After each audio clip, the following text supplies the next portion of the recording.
आपण पाहत आहोत SN न्यूज मराठी। लाईक करा, शेअर करा, सबस्क्राईब करा, रहा सदैव आमच्या सोबत अपडेट। संत सेनाजी महाराज ते केश शिल्पी महामंडळ कार्यान्वित करण्यासाठी पाठपुरावा करणार आमदार शहाजी बापू पाटील। राज्याचे संवेदनशील मुख्यमंत्री एकनाथ शिंदे यांच्या समवेत नाभिक समाजाच्या शिष्टमंडळाची बैठक घेऊन नाभिक समाजासाठी स्थापन केलेले संत सेनाजी महाराज केश शिल्पी महामंडळ कार्यान्वित करून निधी उपलब्ध करण्यासाठी पाठपुरावा करणार आहे। तसेच इतर सर्व मागण्या पूर्ण करण्यासाठी नाभिक समाजाला सर्वतोपरी मदत करू असे आश्वासन आमदार शहाजी बापू पाटील यांनी दिले। सकल नाभिक समाजाच्या वतीने विविध मागण्यांसाठी सांगोला तहसील कार्यालयासमोर आमरण उपोषण करण्यात आले होते। यावेळी आमदार शहाजी बापू पाटील यांनी उपोषण स्थळी भेट घेऊन नाभिक समाजाच्या मागण्या जाणून घेतल्या।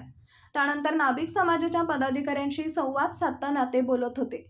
शासनाने नाभिक समाजासाठी स्थापन केलेले संत सेनाजी महाराज केश शिल्पी महामंडळ कार्यान्वित करून अध्यक्ष, उपाध्यक्ष व संचालक मंडळ तयार करून निधी उपलब्ध करून कार्यान्वित करण्यासाठी सकल नाभिक समाजाच्या वतीने तहसील कार्यालयासमोर आमरण उपोषण सुरू केलं होतं।